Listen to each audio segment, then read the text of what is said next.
Good morning बच्चों, कैसे हो। वाणिज्य की इस क्लास में आपका स्वागत है, अभिनंदन है। पिछली कक्षा में हमने व्यवसाय का अर्थ, परिभाषा, विशेषताएं, उद्देश्य एवं व्यावसायिक जोखिमों का अध्ययन किया था। आज हम व्यवसाय की प्रकृति एवं उद्देश्य के पश्चात व्यवसाय के स्वरूप का चयन करते समय ध्यान रखने योग्य बातों का अध्ययन करेंगे। बच्चों, व्यवसाय के स्वरूप का चयन करते समय ये 10 प्रमुख बातें हैं जिनका हम अध्ययन कर रहे हैं।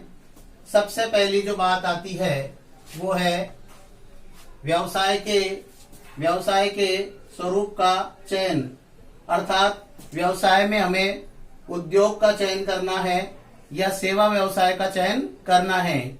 उद्योगों के अंतर्गत निर्माणी उद्योग आते हैं, कंपनियां आती हैं। इसके पश्चात सेवा उद्योग के अंतर्गत बैंकिंग सेवाएं, बीमा सेवाएं, यातायात सेवाएं, विज्ञापन आदि के अध्ययन किया जाता है।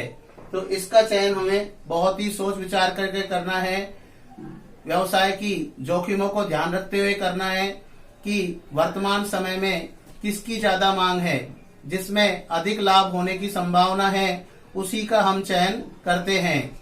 इसके पश्चात दूसरे नंबर पर फर्म का आकार, अर्थात बड़े स्तर पर हम अपना उत्पादन का कार्य करेंगे या लघु उद्योगों की स्थापना करेंगे। वृहद स्तर पर या बड़े स्तर पर उद्योगों की स्थापना की जाती है तो इसके लिए कंपनियां लगाई जाती हैं, और यदि लघु स्तर पर हम अपना कार्य करते हैं तो ये स्थानीय संसाधनों के माध्यम से ही कम पूंजी में प्रारंभ किया जा सकता है। भारत एक निर्धन राष्ट्र है जिसमें पूंजी की कमी है। ऐसी स्थिति में सामान्यतः यदि हम अपने जीवन की शुरुआत कर रहे हैं तो हम लघु स्तरीय उद्योगों से यह कार्य प्रारंभ कर सकते हैं। इसके पश्चात तीसरे नंबर पर स्वामित्व के चयन की बात आती है कि स्वामित्व का स्वरूप क्या होगा या स्वामित्व के स्वरूप का चयन किसके रूप में हम करेंगे। अब इसमें एकाकी व्यापार, साझेदारी, कंपनियां होती हैं। यदि हम छोटे स्तर पर अपने कार्य को करते हैं, कम पूंजी है यदि हमारे पास में और स्थानीय संसाधनों के माध्यम से ही कार्य करते हैं तो एकाकी व्यापार की स्थापना की जाएगी। और यदि थोड़ा सा हम बड़े स्तर पर कार्य करना चाहते हैं तो ऐसी स्थिति में हम साझेदारी की स्थापना करेंगे।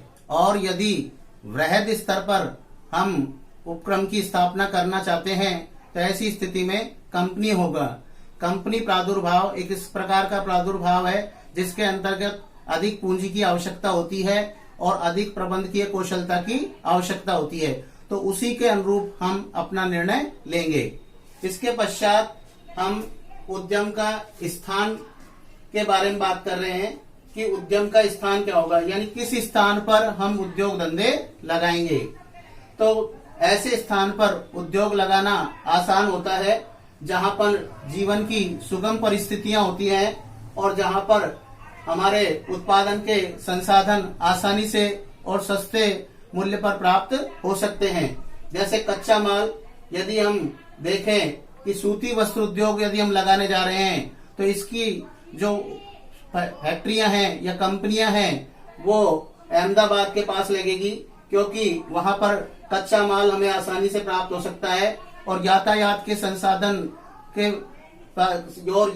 के संसाधनों से हम इसे प्राप्त कर सकते हैं। इसके अतिरिक्त यदि सस्ते श्रमिक हमें चाहिए तो हम उन स्थानों का भी चयन करेंगे जहां पर आसानी से हमें कुशल श्रमिकों की प्राप्ति हो सकती है। तो इस प्रकार से हम इन 3 चीजों का ध्यान रखेंगे कि जहां पर कच्चा माल आसानी से प्राप्त हो सकता हो, अर्थात कच्चा माल जहां पर मिलता हो, या सस्ते श्रमिक जहां पर हमें आसानी से प्राप्त हो सकते हो, और यातायात के संसाधनों की व्यवस्था अच्छी तरीके से हो।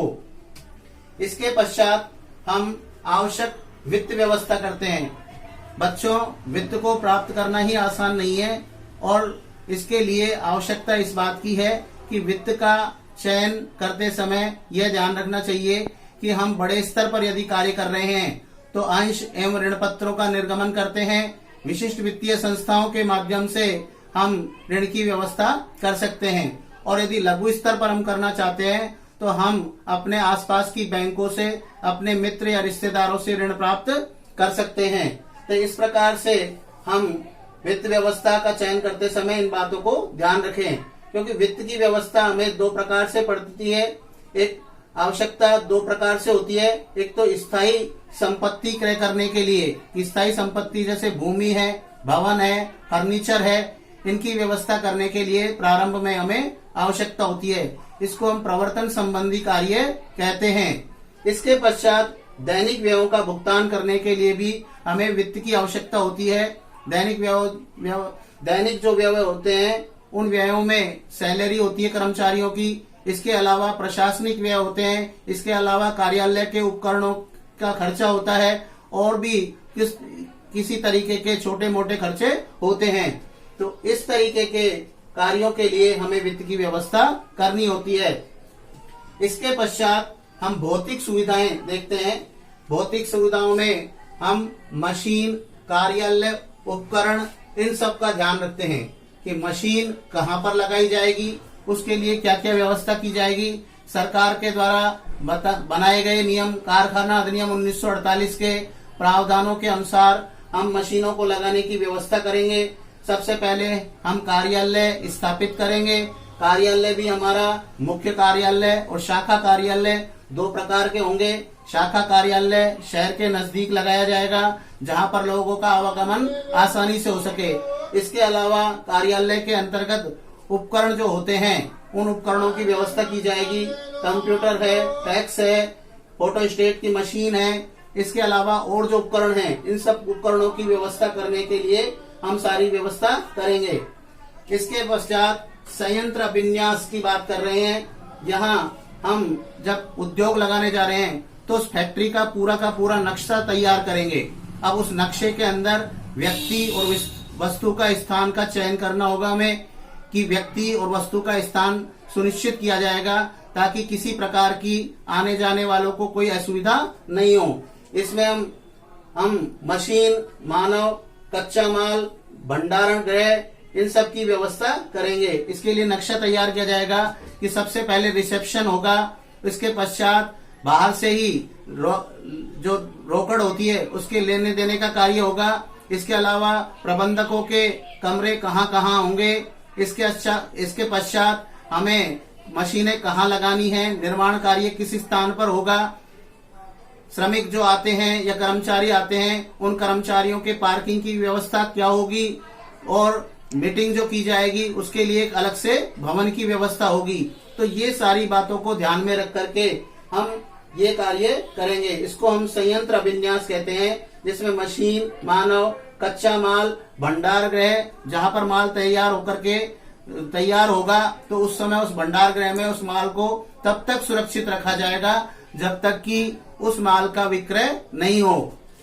इसके पश्चात हम बात कर रहे हैं कुशल अकुशल श्रमिकों की।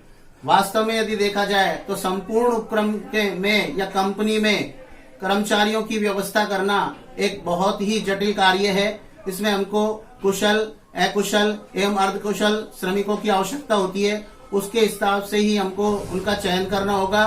प्रबंधकों की नियुक्ति करनी होगी। प्रत्येक कार्य के अलग अलग प्रबंधक होंगे यदि बड़े स्तर पर हम कार्य कर रहे हैं, और यदि छोटे स्तर पर कार्य कर रहे हैं तो ऐसी स्थिति में हम अपना कार्य एक या दो प्रबंधकों से भी प्रारंभ कर सकते हैं।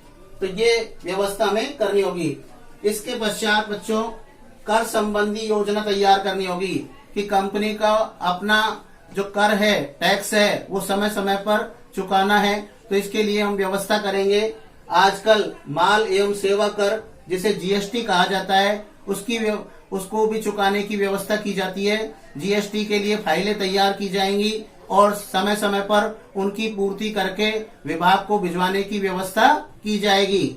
इसके पश्चात उद्यम प्रवर्तन, ये सारी व्यवस्थाएं करने के पश्चात अब हमें उद्योग की पूरी तरीके से प्रवर्तन का कार्य करना है। तो इसके लिए हमें अपने उद्योग का पंजीयन कराना होगा। पंजीयन का तात्पर्य रजिस्ट्रेशन।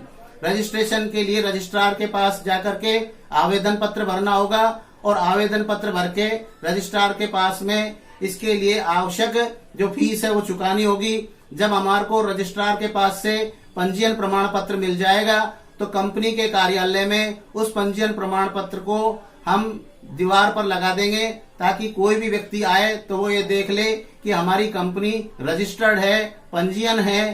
तो इस तरीके से हम अपनी व्यवस्था करेंगे। इसके बाद में कार्यालय स्थापना की बात आती है। बच्चों, प्रवर्तन से संबंधित जो कार्य किए जाते हैं उसमें सबसे पहले कार्यालय की स्थापना की जाती है, क्योंकि कार्यालय में बैठकर ही सीए कंपनी के लगाने की सारी व्यवस्थाएं करता है और प्रारंभिक खर्चों का भुगतान करता है और वित्त की व्यवस्था करता है। तो ये समस्त कार्य जो हैं वो कार्यालय के माध्यम से ही होंगे, इसलिए कार्यालय सबसे पहले स्थापित किया जाएगा। कार्यालय शुरू से लेकर के अंत तक अपना कार्य करता रहता है। कंपनी बंद होने की स्थिति भी यदि आ जाती है तो ऐसी स्थिति में भी कार्यालय अपना कार्य करता है जब तक कि उसका पूर्णतः समापन नहीं होता है। तो इस प्रकार से हम इन 10 बिंदुओं का ध्यानपूर्वक चयन करके और उसके हिसाब से अपने व्यवसाय के स्वरूप का चयन करेंगे कि किस प्रकार से हम अपने व्यवसाय को प्रारंभ करते हैं और किस प्रकार से उसको आगे बढ़ाते हुए विकास और विस्तार करते हैं। विज्ञापन के माध्यम से समय समय पर उपभोक्ताओं को जानकारी दी जाएगी। तो ये इस प्रकार की सारी व्यवस्थाएं इसके अंतर्गत आती है। इन सभी को आप ध्यानपूर्वक सुने और इसके पश्चात मैं इसकी फोटो प्रति आपको भेजूंगा। उस फोटो प्रति को अपनी उत्तर पुस्तिका में लिखते रहें। और कॉमर्स जिन जिन बच्चों ने लिए उन्हें मैं आपसे कह रहा हूं कि अपने नाम के आगे कॉमर्स शब्द लिख करके और इसमें डालते रहें, जिससे पता लगे कि कौन कौन बच्चों ने कॉमर्स ली है और वो इसको ध्यानपूर्वक पढ़ रहे हैं और सुन रहे हैं। धन्यवाद।